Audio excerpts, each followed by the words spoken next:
This is the BiggerPockets Podcast, Show 810. What's going to separate you from the herd is your mind and your heart. Tom Brady can't outrun you.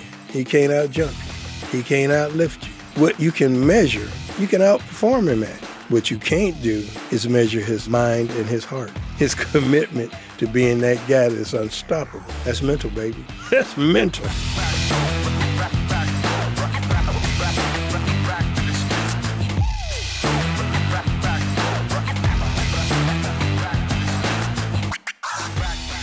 What's going on, everyone? It's David Green, your host of the BiggerPockets Real Estate Podcast, here today with my co-host, Rob Abasolo, coming at you guys from downtown LA at the Spotify Studios. That's right. If you can make it here, you can make it anywhere.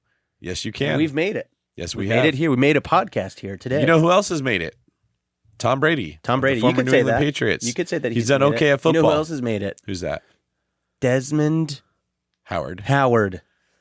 And you know who else? Charles Woodson. Michael Phelps. And Michael Phelps, that's right. And what do all those four people have in common? They've all been coached by Greg Harden. And we have Greg here today to talk about some of the things that he's learned from his career as a clinical psychologist and now performance coach of some of the most successful people in the world of sports. This one was great.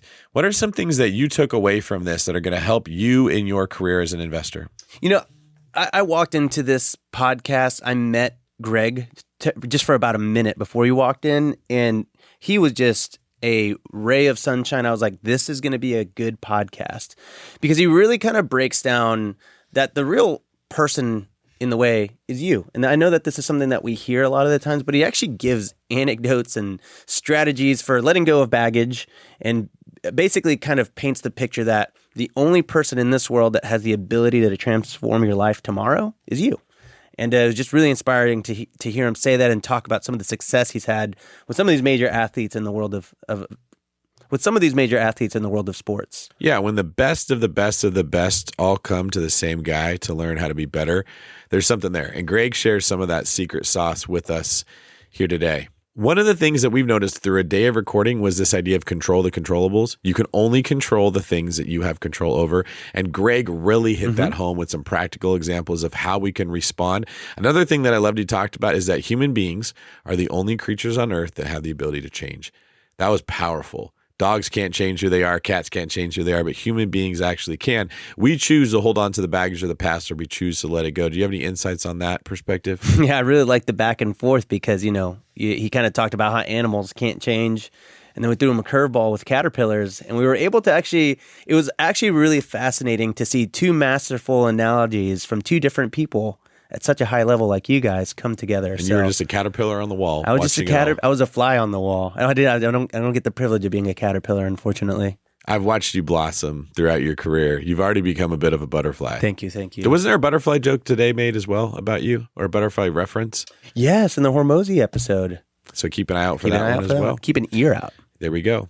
Before we bring in Greg, today's quick tip is brought to you by Rob Abasolo.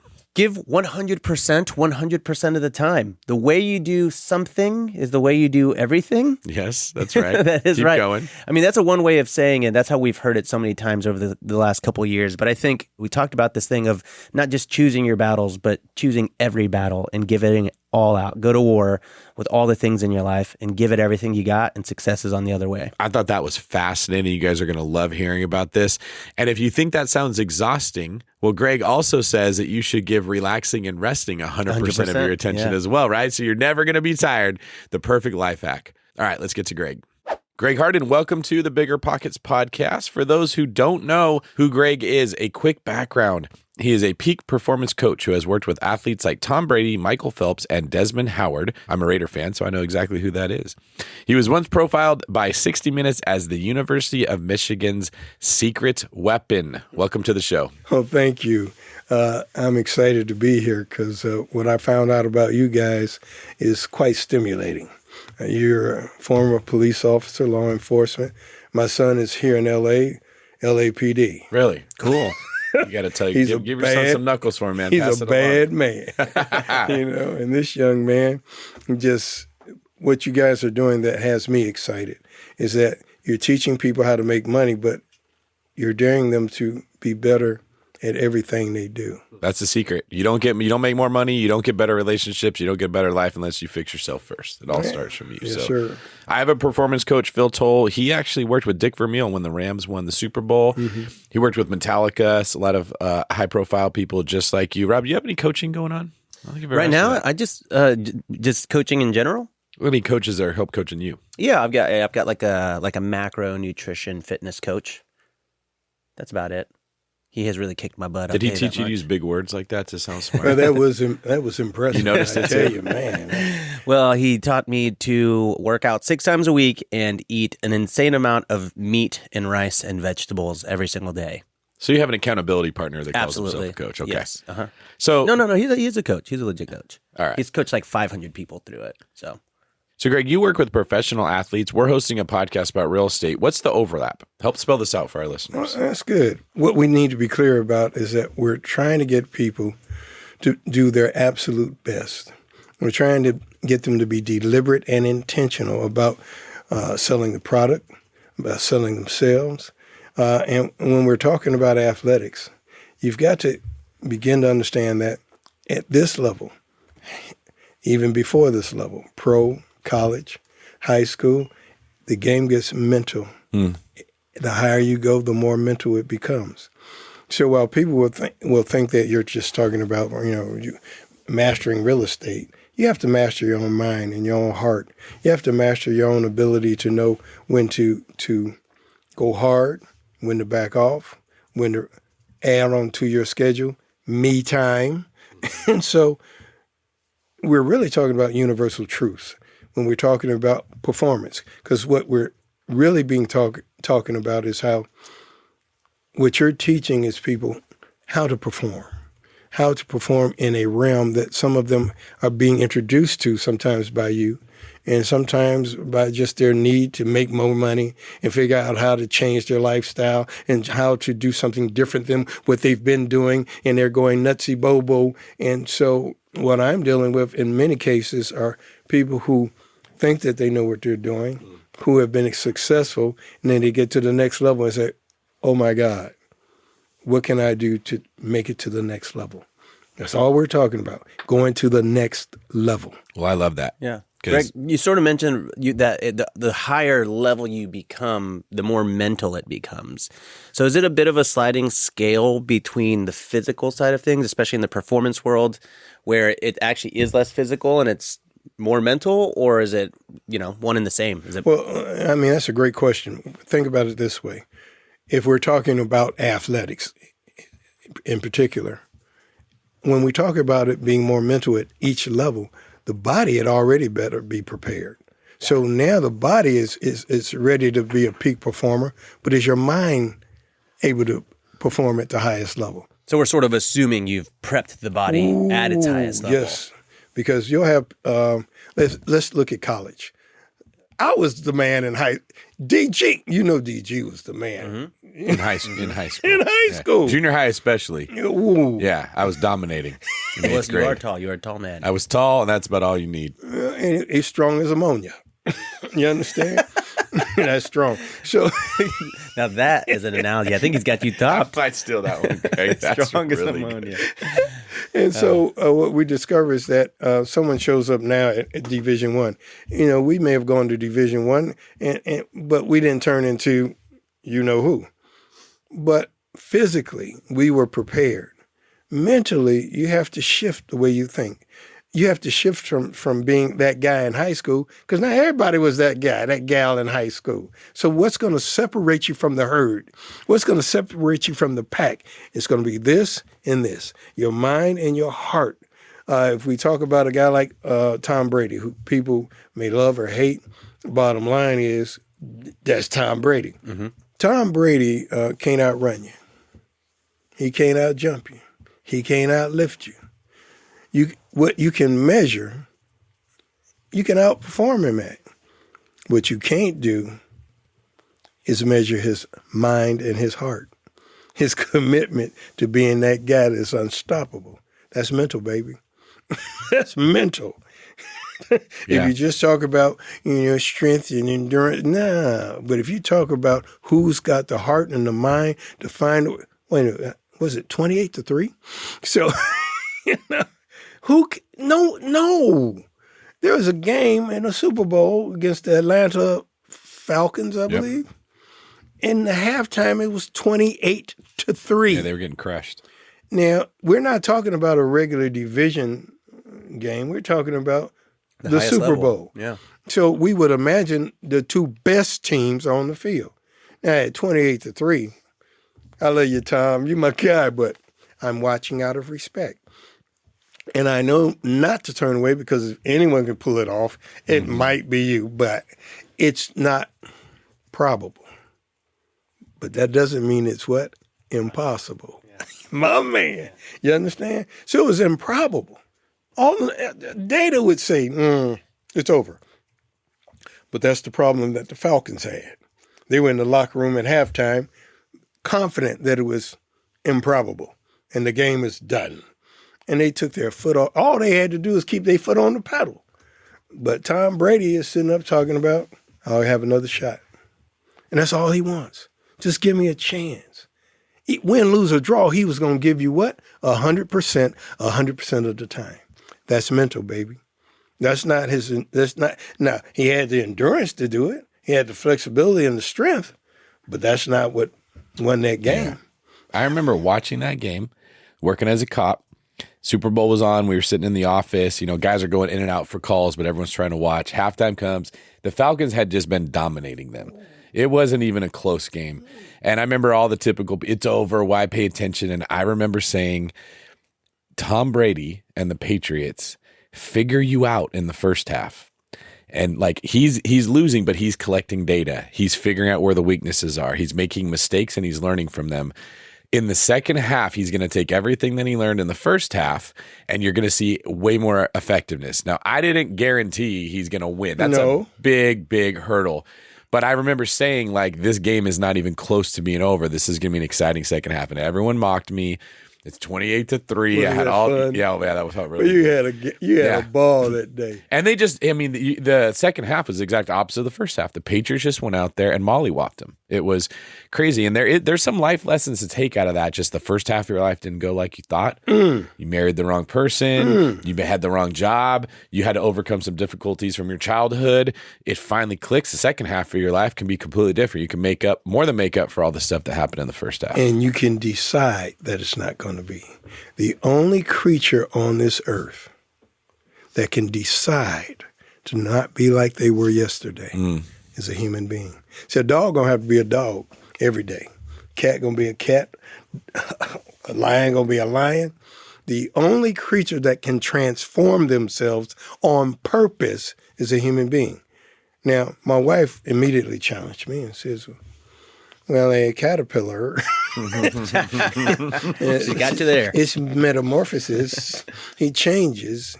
And then she got even deeper. A tadpole is born in the water and can walk on land. I said, baby, I'm impressed. However, we're talking about deciding to change.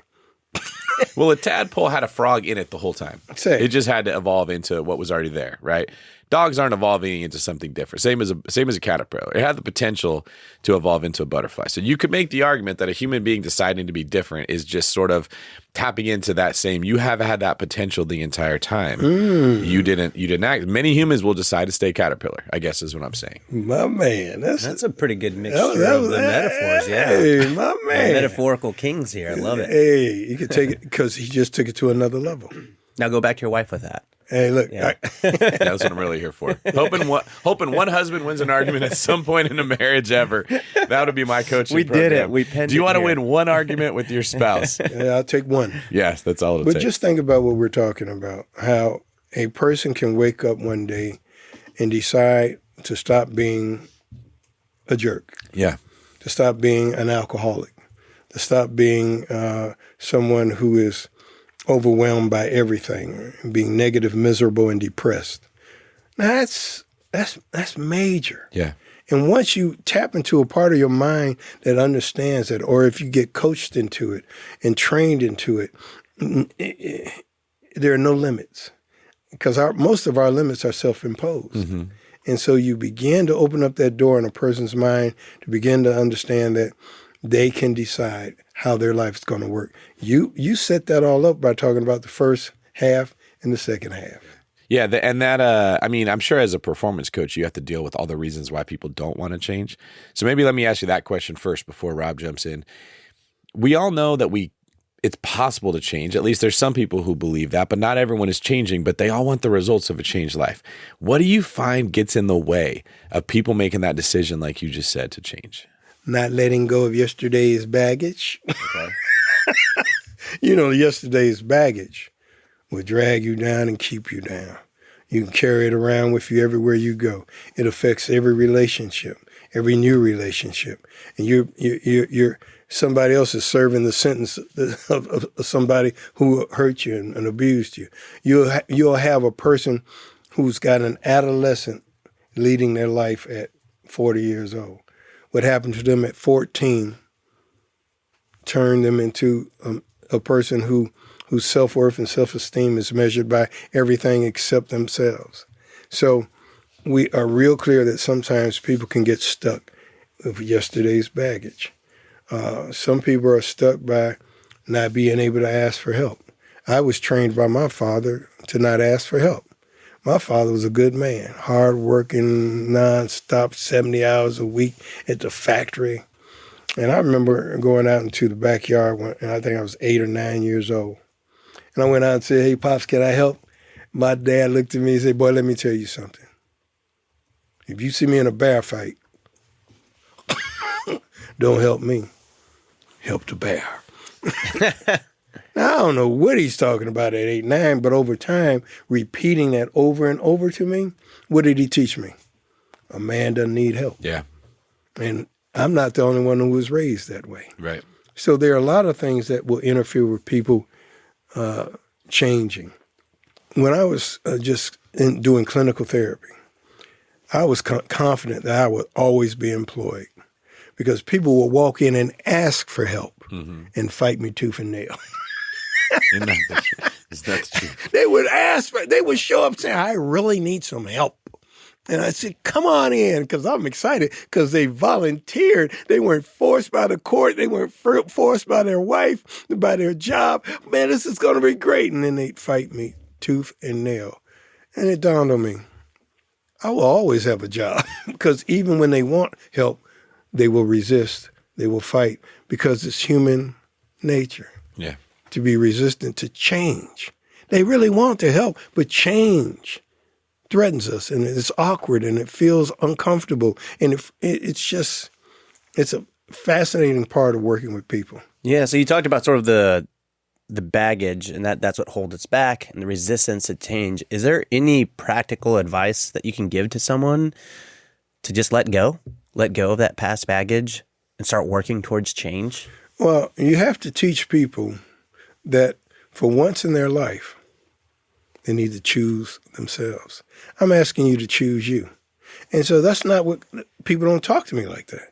So if I've got to convince someone that yesterday's baggage might be a person who hurt them, but now they're still hurting you, you've got to decide to evict them.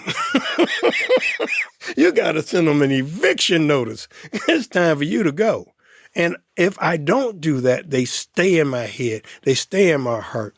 They stay in my self-definition. And if I'm trying to redefine who I am, I have to redesign, re-engineer, and reinvent myself. And to do that, I may have to let go of yesterday's baggage. One clear example in nature for them is a snake growing and evolving. He has to what? Shed his skin. So there's some things that have to die in order for me to go to the next Is that what level. makes it hard? Is the death feels wrong? Everyone will fight to the death. Yes, sir. But one of the things that, with this audience, this is perfect. You ready? One of the greatest motivating forces in the universe is death. We wouldn't value life if we wasn't going to die. Yeah. If I wasn't going to die, what the heck? Yeah, you do whatever you want. But for me, one of the greatest motivators in my life is I know that I can't get out of this alive, so I better live. And live the best I can and give everything I've got. That's really good. Yeah, well, I was asking you, I said, what are we talking about today before the podcast? And you said, life, liberty, and the pursuit of happiness. And I said, what makes you happy? What'd you say? I said, waking up. I'm stunned every morning because I'm like, this is unbelievable. If you don't get that this is unbelievable, that you're a living, thinking thing. You're not just a living thing. You're a living, thinking thing that can ponder the nature of our existence. That's a miracle, man. I didn't create myself. All I know is that I'm fascinated that I am alive. I'm fascinated that a minute ago I was 27. Now I'm, you know what I'm saying? Yeah. Yeah. And that time evolves and my life changes, and I don't look like where I come from. What I've been through, I don't look like. So you're a walking example that people can let go. I had to let go. Yeah. If I wanted my life to work. I remember at a certain stage in my life, I was in my early 20s, like 21, 22, and I think I had a moment where I looked to the heavens and I said, if I live to see 25, there must be some purpose in my life. I turned 25 and I already made a promise. At 25, I had to switch. But how do you switch? You have to be deliberate and intentional. You've got to decide that I'm capable of pulling off a miracle because I'm fascinated I'm still here. So I said, if I live to see 25, there must be some purpose. So now I'm in pursuit of purpose. So you're a coach, you work with athletes, but you're a performance coach, not an athletic coach. How does that change what you get to do? And how do you approach some of these major players that you've worked with? You understand that sometimes I'm coaching coaches. Yes. That's the beauty of the gig. Sometimes I'm that guy that's pulling the coach aside and saying, people have changed. The way you were coached might not be the best decision in this current generation and with this current population and with the current policies and procedures. Boom, boom, boom. But to be able to coach a young person or anyone to figure out how to get the best out of themselves. See, my job is to teach people that they have to be the world's greatest expert on one subject, themselves. I need you to be the world's greatest expert on you. No one should know you better than you know yourself. You've got a young person in your office, and they're trying to figure out, why aren't I starting? Why aren't I getting a call? Why aren't I getting the reps? The coach doesn't like me. I mean, the coach, you didn't come here to be liked by the coach. The coach's job isn't to like you. The coach's job is to coach you. If you're not on the field, let's figure out why you're not on the field. If you don't believe in yourself, Tom, why should I believe in you? Mm-hmm. So stop wanting everyone else believe and you don't. So teaching people to believe in themselves without question or pause. That's what I do. Teaching people to figure out how the most important word in sports might be. Everyone has a different word. It might be win, it may be championships, it may be boom. I don't know what you might think. But if you don't put the word consistency in it, you don't understand. Consistency. Anyone could be the man one day. Can be that gal one day, the woman one day, the person one day. But can you do it consistently? So, well, I'm better than so-and-so. Are you better than so-and-so consistently? Well, right? Yeah. So being a coach of the mind, a coach of the heart, that's what I get away with. I get labeled for doing that. Right. Helping people to understand what kind of mental state they need to be in to put the consistent work in that will eventually transform them into whatever their goal happens to be. Sir. Best player on the field, best person in the business. I was thinking, as you mentioned, coach doesn't like me. That shows up in many areas of life, not just sports. Say it again. Boss doesn't like me. My mom likes my sister more than me. I mean, that's a very common response you see from people. They just don't like me. And it really is a way of putting the responsibility of performance on someone else. The reason I'm not doing well is because of them, and they just need to like me, as opposed to, well, what could I do that would make me more likable? I think we'd probably benefit if we took that approach. Is that Do you think that comes from pain? People are just like, there's too much pain associated with accepting that I might be the reason my boss doesn't like me, or is it pride? Well, we're totally oblivious to that, but that's underneath the surface. On the surface, we're totally oblivious. The ego is structured in such a way that it's them, and it's clearly them. I remember I had the worst boss on the planet Earth. This guy was mean-spirited. He was not only depressed, he was depressing. I mean, he rode you hard. He was just not a nice person. And I was like, again, in early 20s, and I'm trying to change my life. And the first gig I get, this guy is brutal. And I'm whining and complaining, and this guy is crazy, and and it's boom. And I'm telling anyone that'll listen to me how horrible my life is because of this guy, which opened up the door for me to understand control the controllables. So I was whining to a coworker, my best friend, and he says, "Let me tell you a story." He told me about this guy's life and how he was a chronic alcoholic, that he had lost everything, including his family, boom, boom, boom, repeatedly, and that he was stuck in a stasis, a state of mind that was just unhealthy. And he began to describe to me the guy can't help but be who he is. And of course, why is he still working here? Because somebody has care, compassion, and concern. What? Wait a minute. So I can't control how he's going to act. He's going to be like that every day. Imagine telling a young person who's in your office, the hockey coach, I hate hockey. I love hockey all my life, and now I hate hockey because the coach, he's making me feel, stop. Whoa, hold. Your coach is making you feel unhappy. So you're telling me that a person's personality is affecting your mindset and your love for a game you would play till you died.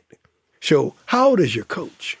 I don't know, 40, 50 years old. I said, what's the likelihood of your coach changing? 0. So what's the solution? I guess I have to change the way I'm interpreting, how I'm responding, how I'm reacting. Control the controllables is simple as that. I can't control how someone else acts, how they think, but I can control how I respond. Right. Eleanor Roosevelt said something about no one can make you feel inferior unless you give them permission. That was deep. And I'm not talking about the extremes where we're talking about physical abuse, sexual abuse. We're not talking about people being traumatized. We're talking about regular folk who allow anyone to decide how they're going to feel in a given day. You don't have that kind of permission. And if you have that power, I'm taking it back from you. I'm sorry, I get excited. No, that's awesome. I appreciate that. I think there's a very strong cultural value system that believes others can make you feel a certain way. And therefore, you have to control them, what they say, how they say it, where they say it. We're always trying to control other people because we don't like how it feels when they're doing something. And I think if we're honest with ourselves, people can't make you feel shame, but maybe people's words can expose shame you've already been carrying. Or they can set it up, they can manipulate, they can maneuver, they can trigger, but they can't make you feel anything. Yeah. You make a decision on how you're going to feel about it. As a matter of fact, my self-worth and self-esteem must not be based on external forces. I just covered performance, cash flow, who I'm dating, how I feel about me. You ain't got control over that. Mm-hmm. See, win, lose, or draw, I'm going to love me. I hate to lose, but I ain't going to stop liking myself because you kicked my butt, right? At some point, you've got to teach people that how I feel about me, flaws and all, is what matters. Flaws. Got them. You know? Yeah, I'm not going to make hair grow on the top of my head. Hey, look, Control the controllables, David. but I can't, but I'm not going to hate myself, even for the stuff that you did to me 10 years ago. Sure. So, Greg, you've clearly got a lot of commitment to your work. And one of the pieces of coaching you give your clients is about commitment. And you've coined the phrase 100%, 100% of the time. Can you tell us what that means? Boy, you don't want to open that door. You have to practice, train, and rehearse, giving 100%, 100% of the time. Well, that's a tall order. 100%, 100% of the time. I'm saying that you have to have that as your default mode. Is it possible? No. But if my default mode, where I go to eat in my worst day, I'm trying to give 100%, is a game changer. Let me give you an example. I had a West Coast real gangster, and it was a family business. It wasn't one of those video make-believe gangsters that watched the music video and dressed like them. He was legit. He ends up in Ann Arbor, Michigan. And he's like a football playing fool. But the kid is a rebel and he hates authority. Why are you recruiting him? You haven't seen him play. He's so bad. In the first few months, he's got to meet with me immediately for a drug test or for fighting in the dorm, or it's always something. So he's working with me, and we're working hard. But for some odd reason, we bond. And for some odd reason, he begins to change. And a matter of fact, in 2 years, this guy is managing himself. But now I can't get rid of him. Every time I look up, gee, what you doing? I'm sitting here waiting for you. He walks in my office, and it's summer. And he said, what you doing? I said, well, right now I'm bored. And unfortunately, you happen to walk into my office while I'm bored. So guess what? We've got to figure out something to do. Long story short, I said, people think you dumb as a box of rocks. He said, yeah. I said, and you don't care either? Nah. I said, but you might be, hey, man. Now, I ain't saying you are, bro. I'm just saying we have no data to support that you aren't. But have you ever been a student? No. But you're in college? Yeah. I said, but you have to be in college and you have to, this is Michigan, you got to go to class. And there's an expectation that you will function in class. I said, but wouldn't it be interesting if you studied? I said, look, let me explain it to you. I'm going to teach you how to use academics to be a better athlete. Imagine trying to sell that, right? He said, you nuts. I said, yes, I am. I'm going to teach you what we always talked about was 100%, 100% of the time. But what you forgot, it's at everything you do. So, because you have to go to school, and I'm bored, and you're bored, we're going to run an experiment. This semester, you're going to study, and you're going to train yourself to be a student just to see if you can, not because you have to. Because I'm telling you, if you can teach yourself to give 100% of the stuff you don't even like, what happens when you get to the stuff you love? He said, ooh. I said, you will have a habit of self-motivation, self-discipline, and self-control. That's what I'm trying to teach you. I'm not trying to get you to be a scholar. I'm trying to get you to understand that if you can learn to give 100% of everything you do, if you can compete at everything, you'll be an unbelievable athlete. Yeah, he made it to the NFL. So, and that's not even the punchline. You ready? He comes in my office. Gee, what you doing? I said, waiting on you. He said, man, I got something to tell you. I said, what? Fool, I made the dean's list. This is a real gangster from the West Coast. We're giggling and laughing and rolling in the floor because he made the dean's list, and he was shocked and overwhelmed, and he was so proud of himself. And it's one of the greatest stories of my life. I have some great athletes and some great entrepreneurs and CEOs I worked with. That's one of my favorite stories in life, is this kid made the dean's list. And was so happy he was beside himself. So he made a habit Out of giving his best when it came to studying. At everything Right. he did. His relationship changed. The relationships with the coaches changed. Everything changed because all I asked him to do is begin to understand the concept of giving 100% of the time at everything you do. So let's take it to the final note. You ready? If it's still impossible to give 100% of the time, let me tell you the payoff. If I've trained myself to think like that, to find a way to be like that, my worst day is going to be better than the average man's best day. Bam. Okay, so I love this as a concept. Can you tell us a few things that I can actually do to implement this concept of living 100% of the time? Especially in real life context where there are a lot of competing priorities, jobs, side hustles, projects, real estate, family, everything in between. See, he gave the whole list. So let's say that you are absolutely obsessed with having residual income and properties that are working and income is coming in, and you give 100%. But when it's family time, I need the same mentality. I need the same mindset. When it comes to relaxing, I need you to be good at it. I don't need you to pretend. I don't need you to keep promising yourself to do it. I need you to commit.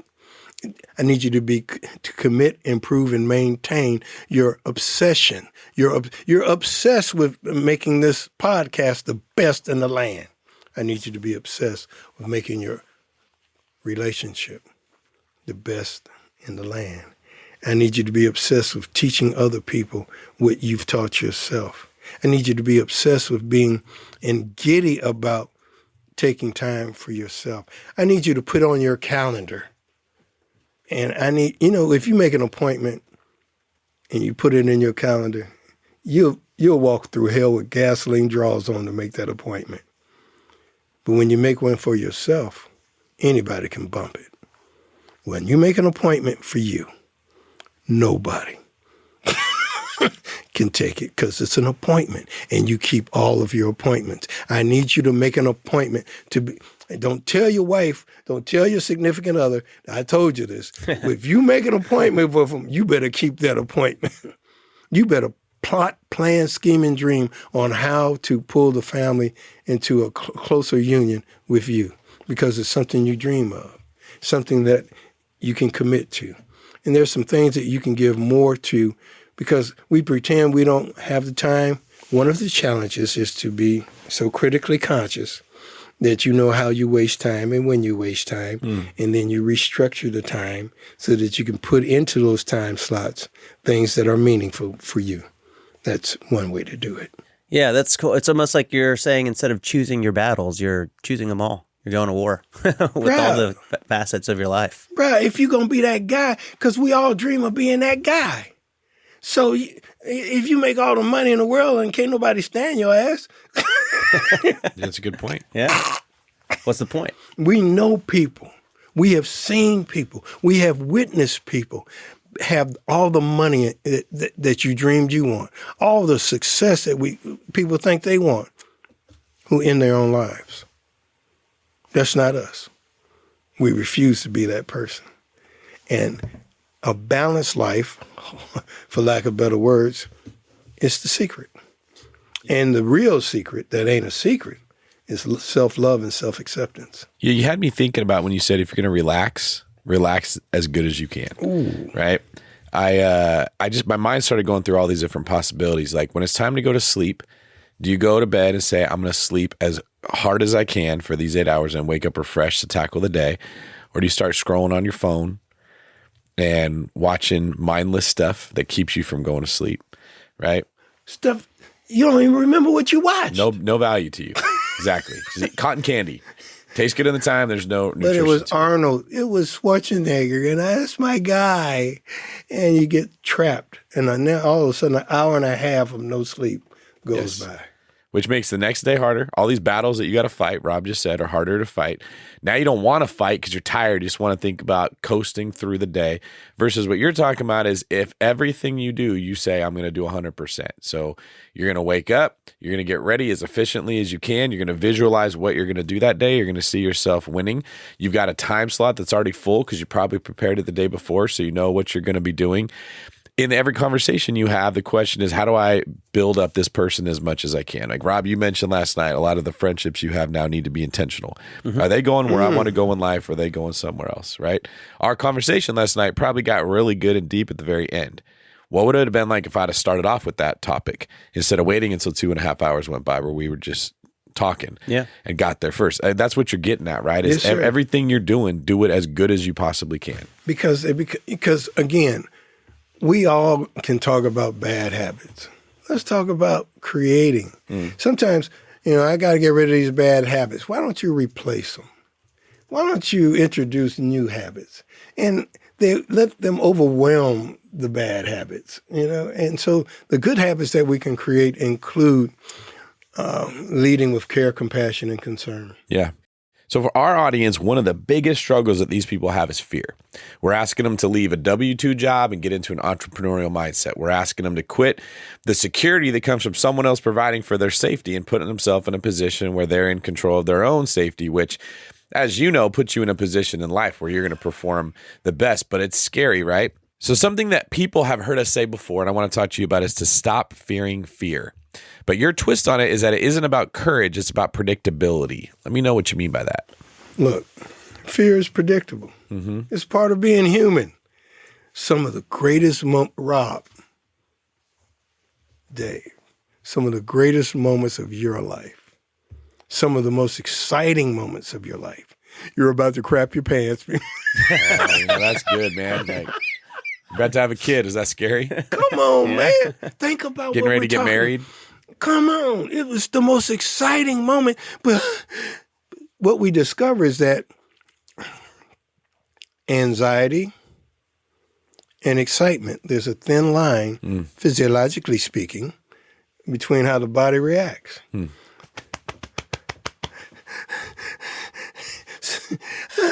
The same emotions show up when you're excited and when you're anxious. The same, oh my God, then I need to turn anxiety into excitement and fear into passion, into fire. That's what we do. That's what you teach. You teach people to understand that fear is predictable, therefore manageable. Fear is going to show up. Fear, you about to do something major and you're thinking about quitting that job, and fear shows up and telling me, I don't know about that. You're supposed to say, fear, yeah, I expected you sooner, but I don't have time for you right now, but I promise I know you'll be there. We'll get back together and talk about it. I'm serious. That's how I talk that's how I coach. I teach my people to anticipate fear. Now, let's talk about courage. The word courage doesn't exist unless we're talking about overcoming Fear. fear. Courage don't even exist without understanding fear. Because courage is not see, fearless, that's a wonderful word, but people who are fearless are usually drunk or maybe clinically insane. Yeah. So what we're talking about is that courage is not the absence of fear. It's facing fear. And there are all kinds of fears to face. What I teach is for people to be so excited about the fear that they turn it into magic. They turn it into fire. That's one of the ways that you have to shift your thinking and anticipate and know that fear is going to show up. If fear doesn't show up, something ain't right. It's almost like nature's way of preparing you to do something that's going to take more out of you than what you're used to doing. We have all, I don't care who you are, you've had that moment where you were too tired and you did it anyway. Yeah. You pushed through it. Let's simplify it. Have you ever gone to a carnival on the side of the road? You ever been to an amusement park? Ever get on rides that are being run by people who probably shouldn't run anything. Imagine a ride called the Demon Drop, for example. You get on the Demon Drop, it's 10 floors high, and some kid 15 years old, looking at his cell phone. Smoking a cigarette. Yep. When no one smokes anymore, straps you into a coffin and then pulls a lever and you plummet straight down and your stomach goes into your throat and trying to come out your nasal passages and you're screaming at the top of your lungs. And then the hydraulic lift works. And you get off and say, that was crazy. Let's do it again. You go to a movie in this day and age where now the images seem so realistic, you know you're going to have nightmares, right? Yeah. And you're looking at it and you're crapping your pants at a movie and having the time of your life. We love being afraid. So what I'm asking you to do is stop being afraid of being afraid. Accept it as part of life. And sometimes enjoy it. I was tired.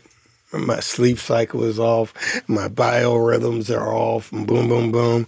I woke up. I was tired. I'm saying, oh, my God, who are these guys? Why do they even want to talk to me? That negative self-talk started. And so I said, oh, I see what's going on.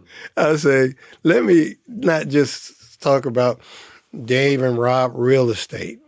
Let me go study these guys. Let me get excited about what they're really doing. Let me go deeper than the superficial nonsense that's trying to tell me, aren't you anxious? Aren't you nervous? And, yeah, but I'm going to have a good time. And I know that their job is to enjoy what they're doing. So I'm not being set up. So the self-talk, we have to train our own self-talk. If I can't do it by myself, ask for help. Use a counselor as a consultant. I teach people how to use counselors. Mm-hmm. Counselors, if you were running Google, how much do you think you'd make a year? If you're running Google, you make enough money. You don't have to really count money anymore. Mm-hmm. But if you're running Google, would you use consultants? Yes. If you're making that much money, why do you need a consultant? Because you can't see what you can't see. Yeah. You need someone to see your blind spots. So what I need you to understand is counselors are consultants. Mm-hmm. Duh. You're trying to run your life. Mm-hmm. And sometimes you can't see something. Mm-hmm. And if you don't like this counselor, fire his butt and get another one. Until you get one that fits. But you have to begin to become so comfortable in the skin you're in that you begin to understand it is a badge of certainty that you're capable of asking for help when you need it. I need some assistance. Come here for a minute. I'd like to talk to you. Mm-hmm. How much do you charge? Okay. You work for me? Cool. Instead of thinking, I don't want them in my head. I don't want anybody telling me what to do. That's all the nonsense that you've been programmed and taught by watching movies and all this nonsense. If you have someone who's not listening to you, next, let them go and find somebody. Well, awesome. We have a lot of people that benefit from having coaching within real estate, but it's really the same principle that we're talking about here. It's not always telling someone what they need to do. We all know what we need to do. It's having someone help you figure out why you're not doing it. Ooh. And how you're getting in your own way. And that's a form of love, right? Like when you've got people in your life that love you, they naturally want to do that for you. But the way things have worked out, not everybody has a family that can provide that kind of benefit. That's right. To them, right? Sometimes they have to seek it externally. Oh, you do, because you want to get out of your own way. You've got to teach. What you do. I know that's what you do. You teach people to get out of their own way. If they want to go to the next level and begin to understand how they can have income coming in and residual income and boom, boom, boom, and managing properties and understanding how to manage the person who's managing the properties, boom, you teach them, look, you can do this. That's really what y'all do. You can do this. Yeah, we're just reaffirming what they already know. They just got to dig it up. They want to do it so badly, but they need to be coached. All of us need to be coached. What's the difference between Tom Brady and Charles Woodson and Desmond Howard and Michael Phelps? They're hungry and humble. See, people know they're hungry, but they don't know they're humble. Humble enough to be coachable? Being coachable is a statement that you need to begin to teach people how important it is for them to surrender the ego and allow someone else to be an expert. Not on them, but in terms of their advice. You can accept it or reject it. Yeah. When I'm working with someone, I make it clear you can accept or reject what I'm saying. I'm okay with that. That actually opens up the door for them to say, okay, then I'll listen. That's awesome, Greg. For people that want to find out more about you, where's the best place for them to go? Well, you need to be real clear that Amazon and Barnes and Noble and Apple and are really pushing the agenda. Right now, they can even win a life coaching session when they go to the pre-order to get your book, right? For my book. So what's the name of this book?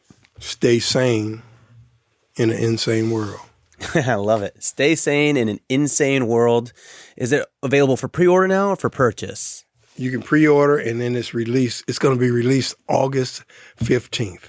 Awesome. August 15th. So Amazon the best place for them to go to pre-order it? I would say that's the easiest way to get it. Okay. Fantastic. Is there anywhere else you want to let people know? Is there an email or a website or anything, or you think the book's the best plan? There really is a GregHarden.com. GregHarden.com. Awesome. It really does exist. I really exist, and I'm thrilled to have an opportunity to work with you two guys because I see what you're doing. You're not just teaching people how to sell real estate. You're teaching people how to be. Look, you ready for this? I'm gonna give you one. You ready? BiggerPockets. What does that mean? For more money? What does that mean for more joy and happiness? You might need bigger pockets. That's all good. the joy and the happiness that we're gonna bring to you if you follow our program. Awesome, man. Well, That's thanks it, so much man. for coming on the That's show, awesome. dude. All right, Fire Jack. it Thank up you, Greg. now. Thanks for sharing your time. I'm assuming you're from Michigan because all these guys you're naming, they're all from Michigan. I'm Bruh. noticing that. I'm from Detroit. I live in Ann Arbor. I worked for the University of Michigan for 34 years, and it's been quite a blessing and quite a treat. I've had some unbelievable opportunities to work with some amazing coaches and quite a few athletes, but I also worked with